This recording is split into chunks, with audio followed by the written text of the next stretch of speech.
So we are going to be on page 12 today. The new book out hot off the press is called Becoming Your Own Banker, the Infinite Banking Concept. And, more than once I have, we will get to the Chicago Bears in a second. Don't let me forget. More than once I have made a glancing comparison to between Nelson's book and the Bible. And I want to apologize to all of you because it's a very casual way of dealing with the Word of God to bring it down to a carnal level. And I never ever meant to draw that comparison and put Nelson up on that pedestal. So please forgive me if that has ever come out of my mouth and it crossed your mind that I was being blasphemous, because that wasn't my intention. I believe that if you live 120 years, you can absolutely master Nelson's book. So if you have your book handy, I'm on page 12. And it's amazing to me that if you're really committed to this process, this model, the information in Nelson's book comes out of you like sweat out of a sweat gland, right? It just comes out of you. It doesn't have to be regurgitated like an elevator speech or an approach talk or a 30-second speech. I think that's inappropriate because I probably never use the same conversation the same exact way. I just want the truth of what I do to come out naturally. Does that make sense? Because if you talk to 10 different people are not going to come at you from the same point of view, the same perspective, the same political flavor, the same family makeup, the same business makeup, the same professional background, the same anything, right? So why should we have a canned approach talk? It really doesn't make sense. My doctor does not have a canned approach talk. But I was thinking about that this morning, and I do make all kinds of weird comparisons. So just most of you are kind of used to me by now, that you're used to me going all over the board and being a little bit ADD. Oh, look, there's a chicken. How cute. So I don't carry a conversation from A to Z. Try to meet people where they're at and find out what they're interested in talking about. If their interest is not in talking about banking, or about finance, well, then that's not where we're going to go. If the opportunity presents itself for me to talk about what I do and why I do it, then I will. So how Nelson got started, and he talks about his background. So one thing that I remember, 1952. Three things happened. The first is lesser important in the context here. 1952, I was born. But for purposes of the context here, Nelson graduated college from the University of Georgia, right? Page 12 in your book. Mm-hmm. And he also married Mary Nash in 1952, which I think is pretty cool because it's easy for me to remember. Right, because it was an important year of my life, right? And I told you last time when we were discussing page 11, there's so much meat in this book that it really doesn't hurt for you to continually review it. And I think Labella reads the book on a pretty regular basis. I don't know how many of the others of you read. Can I embarrass you, Steve, and ask you? Sure, how much of the book are you reading? How often? Just in general. Before the 5th of every month, it's page 1 to 92. And every day, Monday through Friday, I read page 3 and page, the last page, the points to remember. So they get the beginning and the end every single Monday through Friday. Okay, I should have prepared myself before I asked that question because I was about to start crying when you just said that. You tell me that you read the whole book before the first 5 days of the month. My goal is by the 5th of every month to go through the entire book, which takes about 2 to 3 sessions. So between the first of the month and the 5th of the month? Yes. Okay. Wow. Okay. Why am I talking? I should not be talking. Thank you, Steve. I'm so proud of you on so many levels. Putting things in perspective. I mean, this book is important for me to be able to recite to people, to rehearse to people, to share with people my heart for them, right? My heart for people to be able to create wealth, to understand what wealth really is, right? Beyond mere dollars, and to give them a challenge that they would think about exactly what they want to pass down to their kids and the skills in order to achieve that goal, right? What do you want to pass down? Why do you want to pass it down? How in the world are they going to hold on to what you pass down to them beyond 5 years after your death, 10 years after your death? How are you going to put it in their heart so that they start thinking about their estate plan, if you want to call it that, their wealth transfer plan, so that your kids are thinking about transferring it to their kids who are today 2 years old, right? That's what generational wealth is about. It's about having a bulletproof, fail-safe plan so that wealth can be transferred from generation to generation, and so that wealth can achieve the goals that you wanted to achieve. Now, and just to throw some goals out, but when your clients see you coming, they should they should put their shoulders back, their chin should be lifted up, their eyes should be lifted up, because they should be encouraged when they see you coming, because you represent positive things in their life. You represent hope for the future. So this is what happens when I get into Nelson's book. And you guys know that my book looks ridiculous, and I have other copies, and I have another copy, and I haven't gotten off of writing the notes in this book. Inside front cover, inside back cover, in all the empty pages, all over the place. And I'm going to continue to rewrite into a brand new copy of the book, because you'll continue to have new thoughts as you continue to read his book. So, he says a large portion of the root thought of this concept, the infinite banking concept, is coming from the study of three things. Three things. Comes from a study of forestry, comes from a study of real estate, and comes from a study of life insurance. And he says he was a forester for 10 years. He was in the life insurance business for over 30 years, and he's been in real estate all of his life. Now, where in those statements do you see get rich quick? You don't. Right? So if you come across people that, and I have them all over the place, and you've heard me tell stories. If you come across people that say, listen, the stock market is depressed because it's March 15th, it's March 29th, 2020, and COVID is beating the heck out of the market. Therefore, I want to jump in the market because I want to get that rebound effect, right? I want to make some money on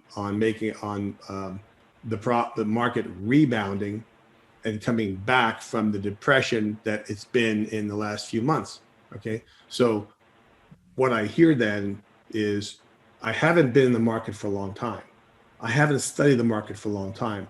I'm not necessarily a day trader, but I want you, Mr. Investment Advisor, you, Mr. Fiduciary, to take my money and do the best you can to get me a 30, 40, 50% return in the next 6 months. Because after all, if the market is on the low, and you told me, Joe, I should buy low, well, then you should be able to get me, right? Listen to the language. You should be able to get me a return.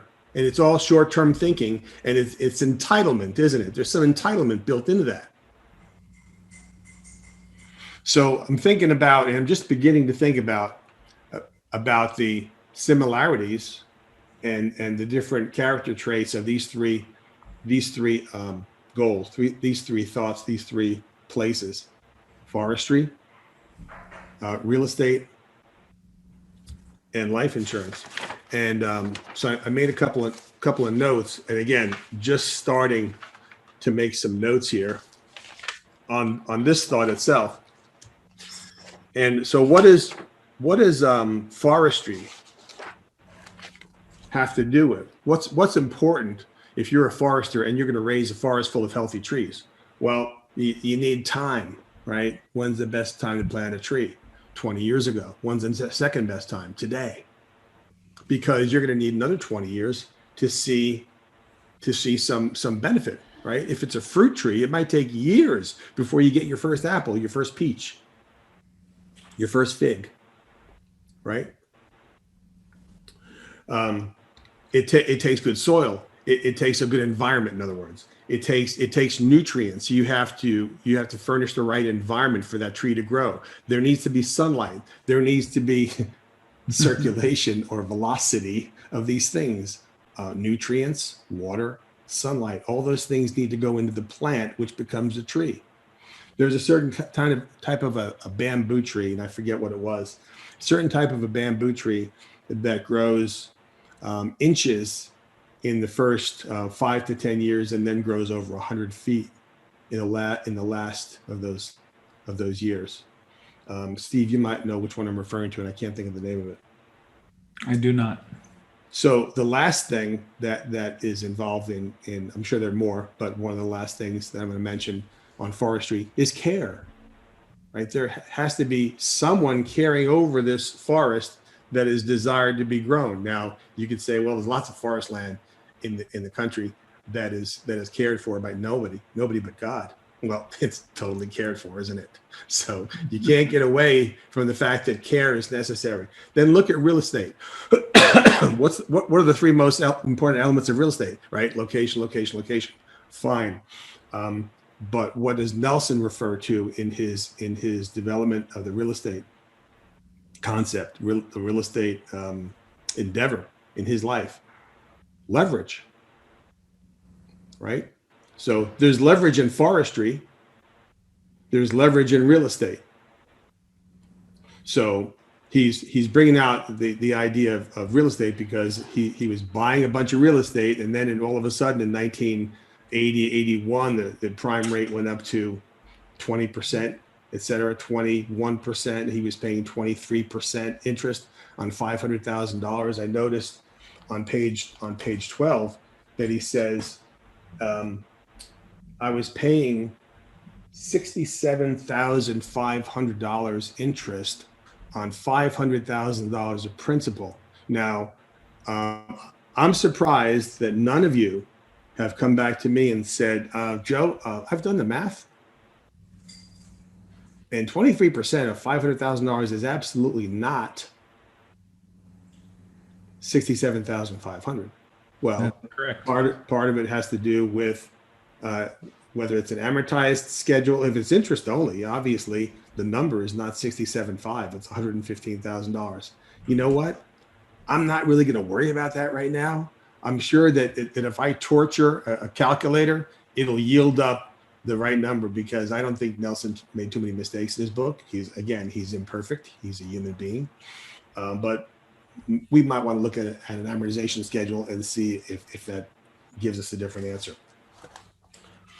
But so real estate is going to involve leverage, time, right? Yeah, real estate, leverage, time, location, care. And then the third element that he talks about, the life insurance business. And he says on page 12, he says, knowing how dividend paying life insurance works is an essential ingredient to it all. In other words, to the whole model of infinite banking. And I think you've heard me say that a couple hundred times. You know, one of the most important things you can do is read and understand a life insurance contract, because you'll see all the elements of banking, private banking, inside a policy. So in other words, a life insurance company has given us all the elements of a private banking system just by delivering a life insurance policy to us. And you know, he said on page 11, what we reviewed last week, was that, you know, your relationship to banking has to do with how much of the banking function you control as far as it relates to your life and the creation of value and wealth in your life, right? How much of the banking function do I control? And how much of it do I delegate? If I control 5% of it, then I'm going to have a smaller amount of wealth built up, and I'm going to continue to give away 95% of the wealth creation potential to the bankers that I delegate banking to. See, so this isn't an elevator pitch. It's not a pitch at all. I'm just talking about what I do and what I'm involved with, what my life's work is, what my career and my vocation is all about, right? And just like if I was sitting down with my doctor is an internist, and he's a concierge doctor, so he believes that his time is so valuable that I should pay him a fee every year in addition to what he receives back from the insurance company. And you know what? As far as I'm concerned, my doctor's worth it. My wife and I pay about $5,000 a year for the privilege of having this dude as our doctor. Okay, you might think that's crazy, and maybe to some people it is. But when I go in there, he doesn't do anything else but sit there and talk to me for an hour to an hour and a half. I mean, he doesn't even, his eyebrows go up if somebody walks in and interrupts him with anything, because it normally doesn't happen. He gives me that time. And you know what? He doesn't hardly put an end date on it. I mean, whatever I have to deal with is usually handled within an hour to an hour and a half. Well, I mean, gee, Joe, are you that sick? No, I want to make sure that I take care of all things I need to take care of to stay healthy. Right? Why do you think we need to be having regular periodic reviews with our clients on an annual basis, and maybe more than annually, so that they can stay healthy? Because their life is not static. People's lives are dynamic. There's lots of velocity going on in any given person's life, right? People die, people get born, people get married, people get divorced, they have babies, they get new jobs, they move across country, they buy things, they invest. I mean, people's lives are dynamic. And if you're going to own a banking system, then you're going to have to have your banking system accommodate the growth that you need in your life.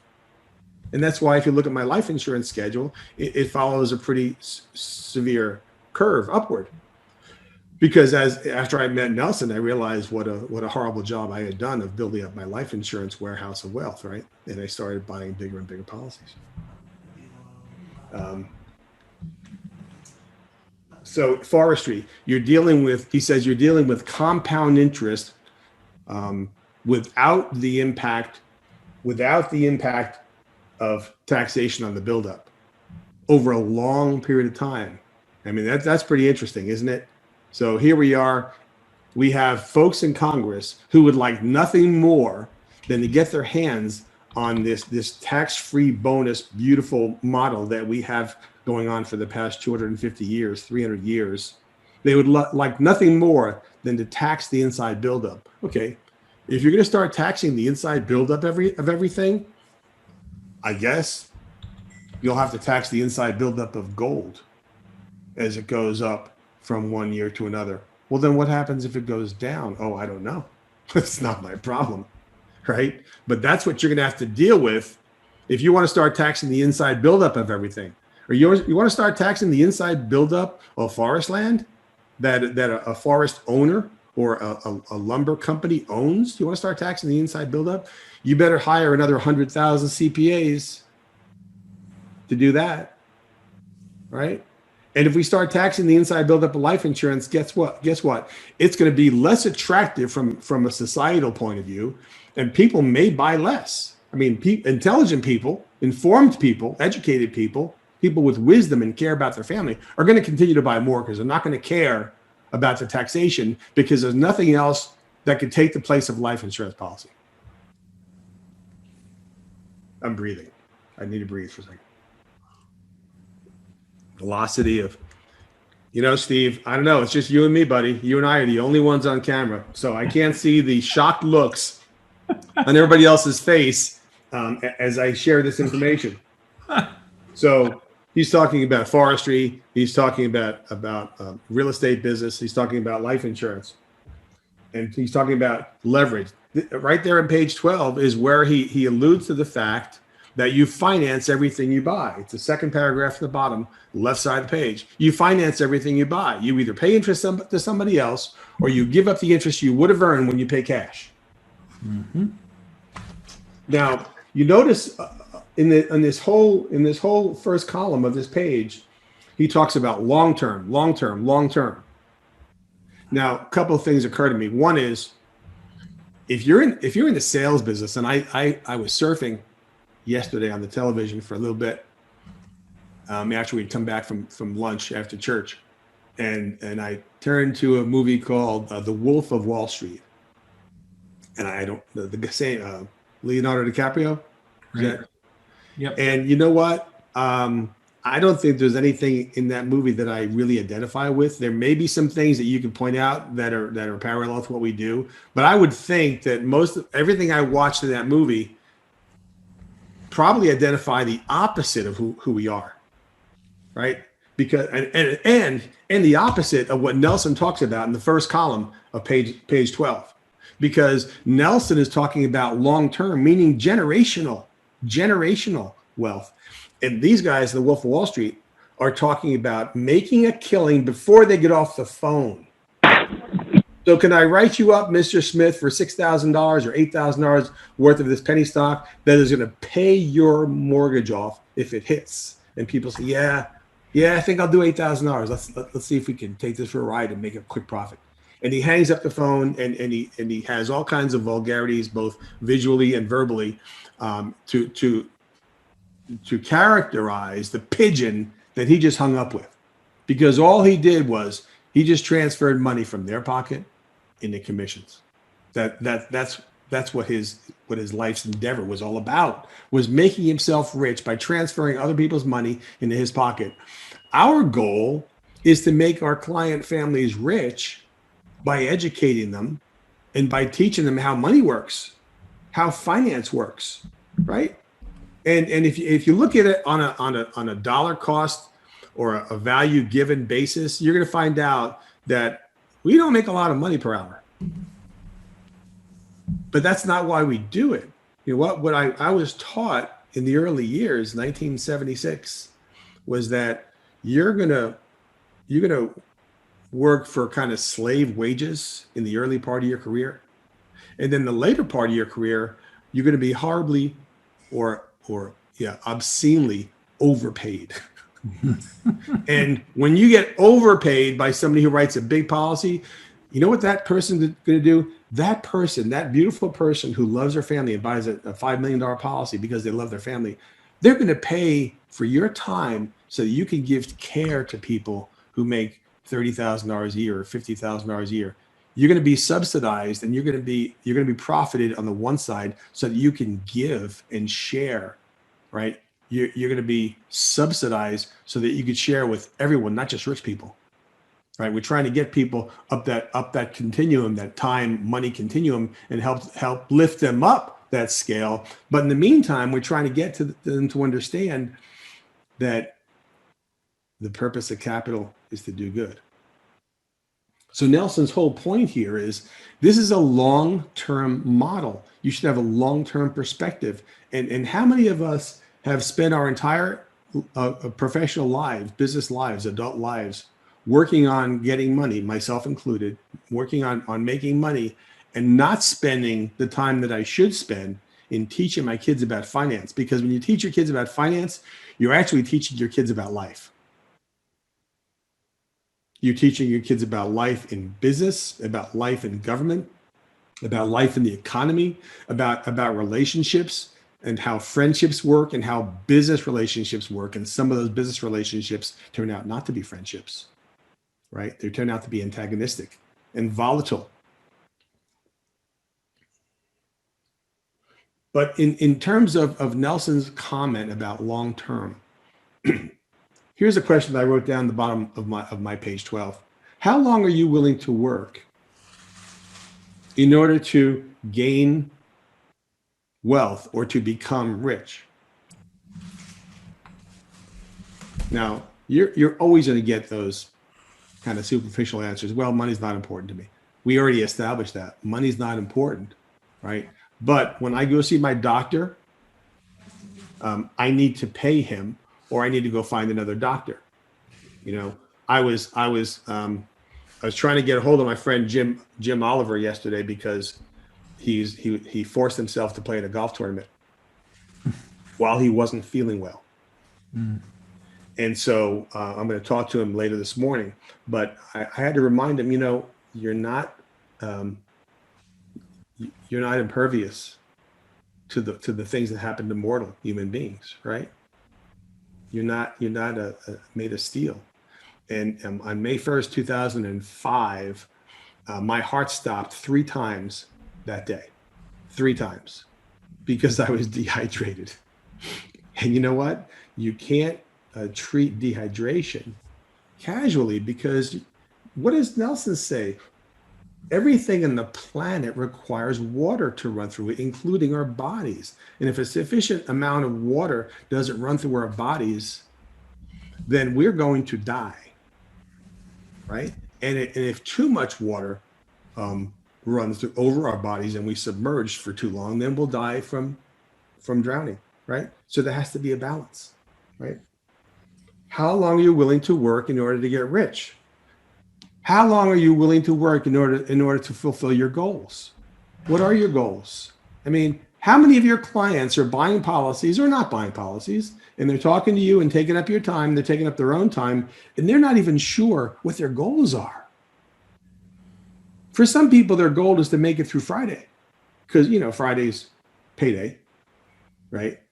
And when Friday comes, they get to breathe a big sigh of relief, to go and join their bowling league, or they go to whatever they do, right? Hang out with their friends, you know, drink too much, party too much the weekend, drag into work on Monday, without their all of their faculties, right?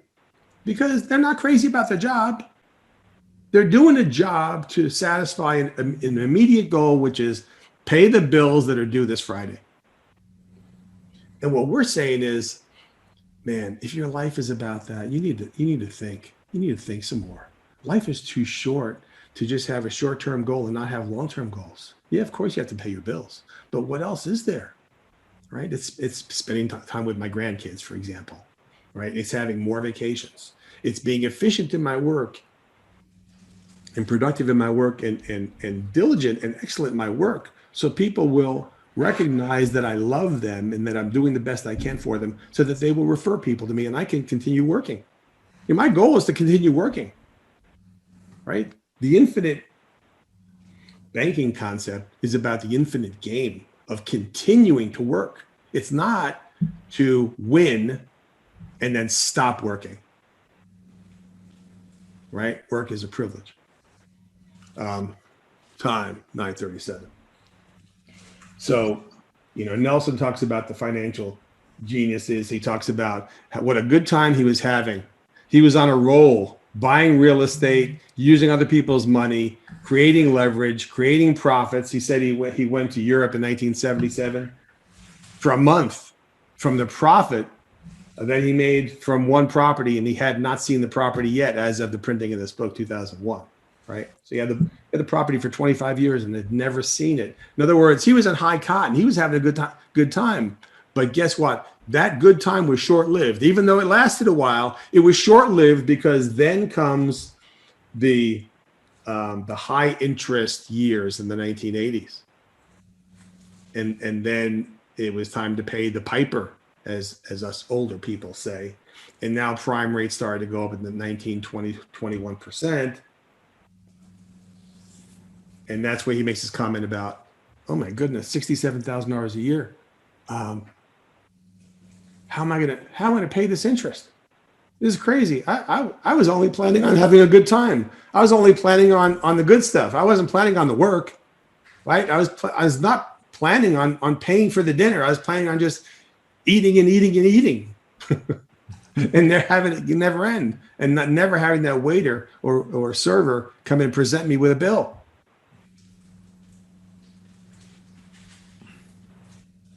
And when he realized the bill that was due, he He spends a few paragraphs here talking about his family. His brother had dropped dead of a heart attack. His second grandchild was born with cancer and had to go through several sessions of chemo. And thank God, by the time this book was printed, his granddaughter was 25 years old. She's still healthy. She's given him great grandchildren. She's perfectly healthy and recovered and resolved.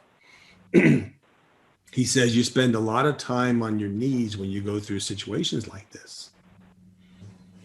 And then because he owed so much interest on these loans that he had taken to buy real estate, not loans to live, loans to create an investment strategy. Excuse me. He discovered, it occurred to him that you have the means of finding the capital that you need to make these payments. It's the bottom of the first column of page 13. The only thing that limits how much you can get to is the same thing that they tell you at the bank. On how big a check can you write? How much money have you put in? Right? And one of the biggest problems, I'm sure I'll bet, hold on a second. Do we have anybody to admit? Yes, admitting. Lost my train of thought. I mean, hard. It's not a magic box. You have to put money in it. There you go. Get money out of it.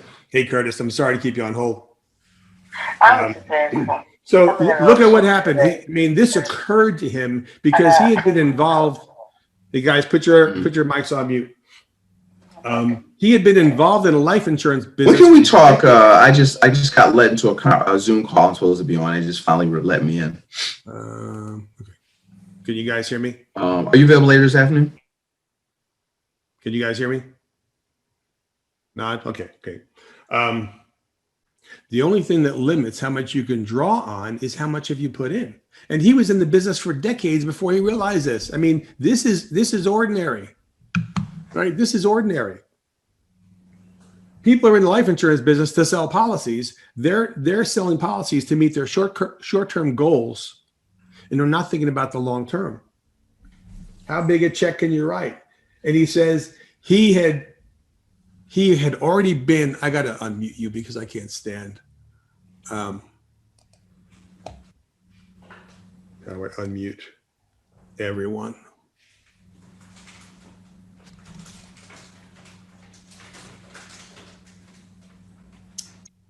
Thanks. Can you unmute yourselves when you need to? Right? Sure. When I mute you? Okay, I apologize. So what he says, top of page 13, the right-hand column, he says, I had been accustomed to paying large premiums for his own policies.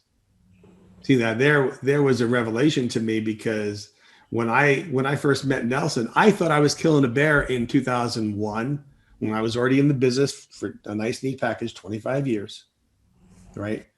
For 25 years, I had a decent life insurance program because when I had my daughter, when I got my kids in 1983, I said, oh, I better go out and buy a life insurance policy. I better buy a big policy. So 1983, I bought my first $1 million policy. I felt I felt like a millionaire. I felt like the richest man in Las Vegas. I was so proud of myself, and I guess rightfully so, because now I was doing something to take care of my family. And then, praise God, I got approved for my $1 million policy, and I kept that going. But in 2001, by 2001, I was putting a screaming, $1,400 a month in life insurance. So I was about 49 years old. Thought I was killing a bear. And I would talk to my associates and friends in the business in Las Vegas, and the subject would come up, and I'd say, well, I'm paying about $1,450 or something like that a month. And they're saying, wow, how do you afford that? Well, wait a minute. This is the business that we're in. You're not paying that. And here I was thinking I was at the top of the heap because I had $2 million of life insurance at that time. A lot of it was term, right? And then Nelson challenges me to do what I had been taught in 1976. And I'll have to get a copy of it. I know I have it somewhere. I have a picture of a month calendar, just a month, 30 days, nothing else on the page except a picture of an empty calendar month. And at the top of the page, it says, nobody plans to fail, but lots of people fail to plan. At the bottom of the page, it says, pay yourself first. And that's one thing, even in those 25 years in the business, I had not been doing. I was not paying myself first. So when I met Evie in 1988, part of the financial reconciliation, the financial recovery, the financial triage that Evie and I had to do for ourselves was we had to commit to paying ourselves first. So you take the truth that I had learned so many years before, but had not applied it with a lot of intelligence or a lot of wisdom or a lot of velocity. Nelson comes along and says, how much are you paying for your mortgage? And how much are you paying for your life insurance? So if you're paying more for your mortgage a month than you're paying for your life insurance, what you're saying is your house is your most valuable asset. And that's not the truth. The truth is that you are your most valuable asset. So why are you paying more for your house than you're paying to build your own personal wealth? Oh my God. It was like an explosive bolt of lightning come out of heaven. And I started buying policies, I think, in a meaningful way, right? And you guys don't have to be where I'm at because we're different people. You don't have my finances. I don't have your finances. You don't have my financial challenges. I don't have your financial challenges. We're all individuals, right? There's some of my clients who are paying multiples of what I'm paying in premiums, right? And you know what? And guess what? They don't look down at me and say, well, why should he be my advisor? I'm paying $900,000 a year for premiums. Joe's paying less. They don't fire me. They don't look down at me. They look at me as someone who helped them get to that point. And we're at different stages in our life. We have different numbers, different circumstances, et cetera, right? But I want to be in the position to always be able to show my clients my schedule of policies. Say, this is what I do.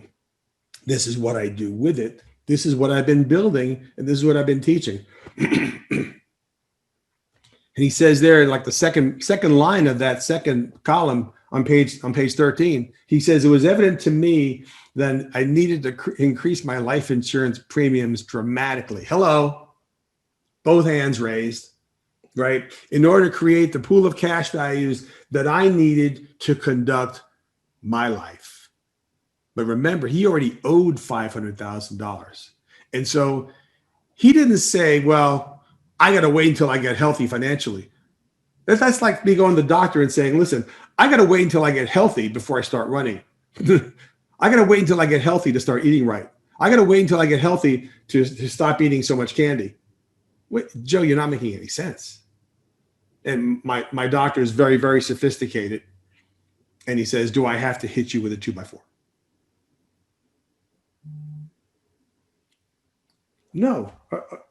Nelson didn't wait until he got healthy financially. The thing that got him healthy financially was taking advantage of the three industries that he already knew so much about, right? Forestry, real estate, and life insurance. And he opened up his life insurance policy and he said, wow, the insurance company will lend me money at sometimes a much more attractive rate than the market will give me. Now, right now, let's be honest, Emeritus is lending money to me at 5%, 5% interest only, right? Could I go out and get a more attractive loan? Yes, I can. Am I replacing my Emeritus loans? Not really. By the time you take the tax deduction, 60% of 5 is 3. So I'm borrowing at a net 3. It really doesn't bother me because most of my loans are business loans. But I told you, I have some Guardian policies. And I've spoken to my very dear friend Lyle, who's the top GA in the country at Guardian. And he says, our agents are recommending our clients go to these various banks, which I'll share the names with you. And they're lending money at on a 5-year renewable note, interest only with no fees, no prepayment penalties, no extra costs. Okay, well, there's a nice trade-off. Nelson would not approve of this. Let's be clear. Let me make a full disclosure. You are supporting the banking system and you are increasing fractional reserve banking when you do business with the bank. At some point, you'll have to make those decisions for yourself, and you'll say, you know what? Maybe I need to use that bank in the interim as a short-term Band-Aid so that I can create momentum property coming back to me. And then once I see those policies creating death benefit and paid up additions and greater values and guarantees and dividends, maybe I can get my cash flow in such a way I won't need those outside banks as a crutch, because that's what I believe they are. They're a short-term crutch, because I guarantee you, I really don't guarantee you, but I'm pretty sure in the next few years, or whenever the economy gets different, I don't care who's in the White House, it doesn't make any difference. Our national economy is a disaster. And when the economy gets healthy, interest rates go up. So if you think that you want interest rates, borrowing rates to stay low, guess what? Dividend rates are going to stay low. Life insurance borrowing rates are going to stay low. And your future projections on your policies are going to stay low. So you better hope that interest rates go up in some way, manner, or form. Right? But in order for that to happen, we need to start paying our national debt down. But we, in this group here, we can't worry about paying the national debt down. Of course, we could help by paying outrageous taxes. I was so proud of myself. I almost paid 6 figures in taxes last year. Wow. I'm touched. You know what? I got a thank you card. You know what? I got a thank you card. And it was from the United States government saying, thank you so much for paying your taxes. That's an absolute lie. I did not get a thank you card from the U.S. government. They could care less. All they want me to do is keep on paying. And you know what? I paid the right amount based on what my accountant told me to pay. I feel it's a privilege to live in this country. I feel it's a privilege to pay the appropriate tax, not too much, not too little, right? What's right, not a fraudulent amount. I did get a thank you card from the surgery center that did my colonoscopy a couple weeks ago. They were outrageously beautiful, gracious people. And I have a pile of thank you cards that I have not filled out yet, which I will not take off my desk until they're completed. An objective look at the facts of how life insurance worked, plus reason and logic and prayer for guidance, has proved to Nelson Ash that the system works. You know, one of these days, when you guys stop being so shy, you're going to be running this class. Okay? Now, you remember I mentioned the chief at Emeritus a couple of weeks ago, or maybe last week, I'm not sure. And I said to you, I'm going to retire when my mentors retire. Well, John Tickle is the chief. I somehow, somebody reminded me of his name, John Tickle, 94 years old, still works 40 hours a week when he works. He does take time off. I mean, guys, I take 10 weeks off now. And it sounds like a lot. It isn't. If you're going to operate at the top of the table, you're allowed to have 10 weeks off, right? John Tickle makes Leaders Club every single year, works full time, 94 years old. He's still busy, still gathering referrals, can still speak. He's still intelligent. He's diligent. He cares about people, and he loves for people to get this message and to build legacy for their families. I don't see that ever going away for me. I don't need to go away for you guys to run this class. Come on, guys, run this class. Take the book out and show me stuff I haven't found here. Now, when I say guys, I mean clients too. It's okay for clients to teach us. You know, one of my biggest clients, which is probably the most educated IBC practitioner, not in the context of being a practitioner advisor, but a client who practices. is in Denver, the gentleman who owns the Sunlight Foundation for homeschoolers curriculum.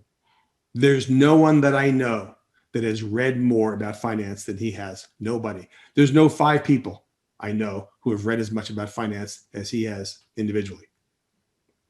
Right. So we're scratching the surface.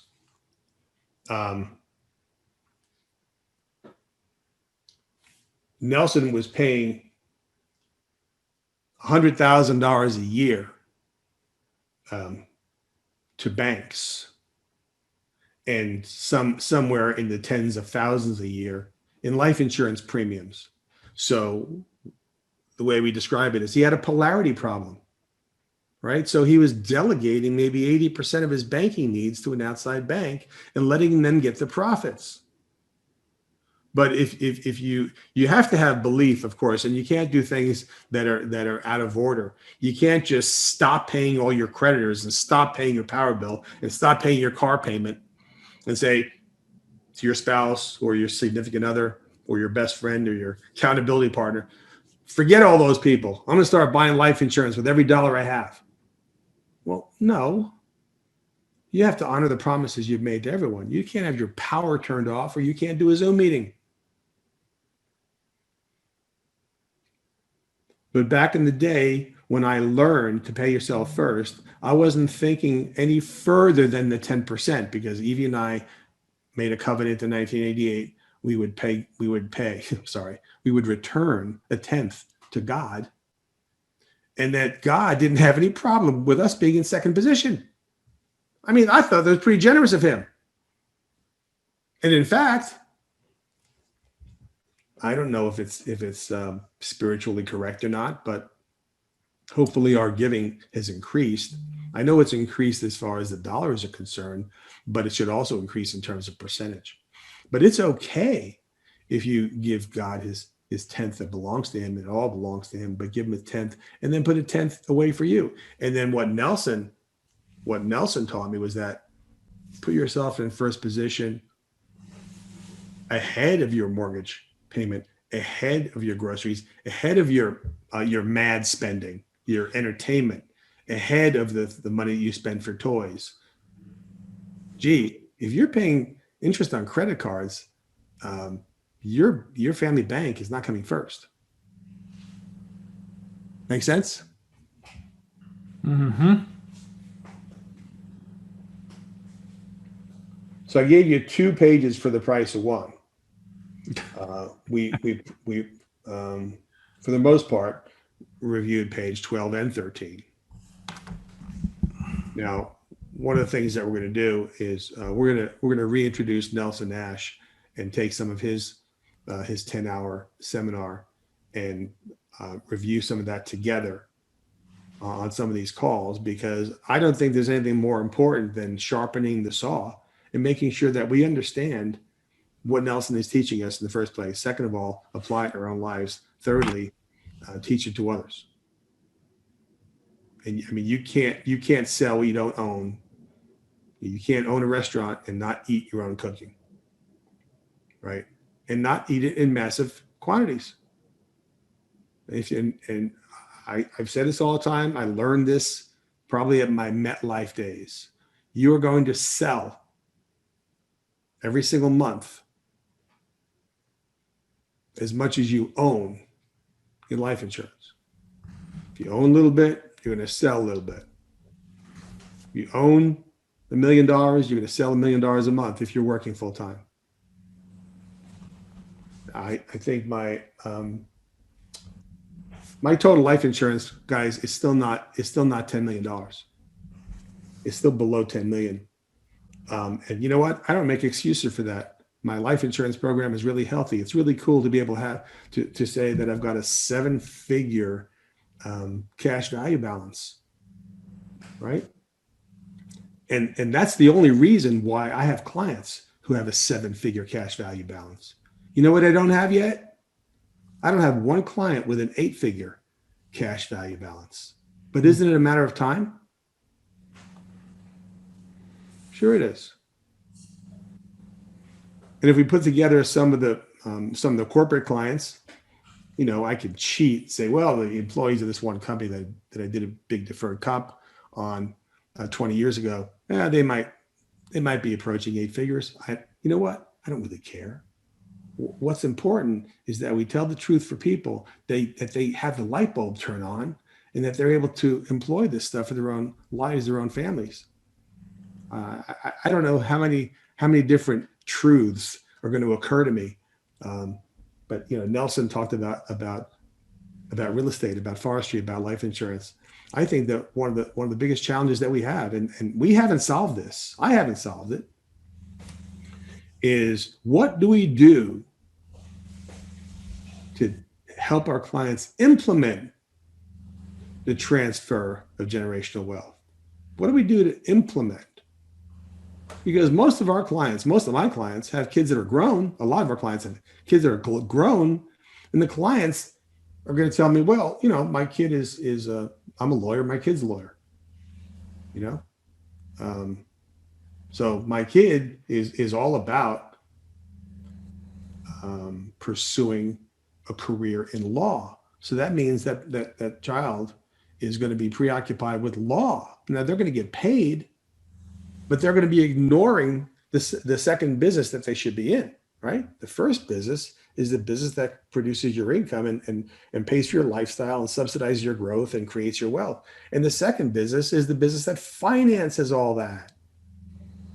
At the very fundamental level, right?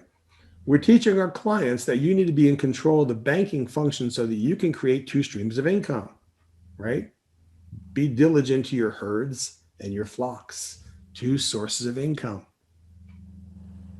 Okay, guys, it's 10:01. Have a great day, guys. Thank you. Thank you. Bye. Talk to you soon. Bye.